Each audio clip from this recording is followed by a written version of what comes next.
ஒரு क्वेश्चन லைஃப்ல என்ன பண்றது ரொம்ப கஷ்டம்? சமையல் பண்றது, வீட்டு வேலை பண்றது.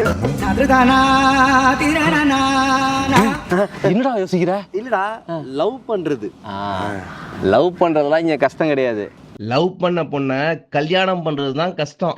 கரெக்ட். அப்படி கஷ்டப்படுறவங்களுக்கு ஒரு ஈஸியான வழி இருக்கு, அதை காட்டிடலாமா? இப்போ நாங்க வந்திருக்க இடம் ஒரு பிரீமியம் வெட்டிங் எக்ஸ்போ. இங்க நாங்க எந்த ஸ்டாலுக்கு வந்திருக்கோம் அப்படின்னு பாத்தீங்கன்னா நாட்ஸ் அண்ட் ரிங்ஸ். ஏன் இங்க வந்திருக்கோம்னா பல ஃப்ரெண்ட்ஸ் அவங்களுடைய வெட்டிங் ஈவெண்ட்ஸ், அந்த பர்த்டே பார்ட்டிஸ் இந்த ஈவென்ட் பிளானர்ஸ் மூலமா தான் நடத்திருக்காங்க. ஸோ நிறைய கேள்விப்பட்டதுனால அதை பத்தி தெரிஞ்சுக்கிறதுக்கு வந்திருக்கோம். வாங்க அவங்க என்னெல்லாம் பண்றாங்கறத உங்கள்கிட்ட சொல்றோம். இந்த நாட்ஸ் அண்ட் ரிங்ஸ் யாருன்னு பாத்தீங்கன்னா 250க்கும் மேற்பட்ட வென்யூஸ்ல மோர் தென் 2000 ஈவென்ட்ஸ் ஒர்க் பண்ணிருக்காங்க. அது மட்டும் இல்லங்க, கிட்டத்தட்ட 1500க்கும் மேற்பட்ட ஃப்ளோரல் டெக்கார் அரேஞ்ச்மெண்ட்ஸ் இவங்க பண்ணிருக்காங்க. இவங்க இது வரைக்கும் 1000+ ஹாப்பி கப்பலுக்கு வெட்டிங் பிளானிங் சர்வீசஸ் கொடுத்திருக்காங்க. அவங்களோட டீடைல்ஸ் எல்லாமே கீழே டிஸ்கிரிப்ஷன்ல கொடுத்திருக்கேன். Do check it out. By.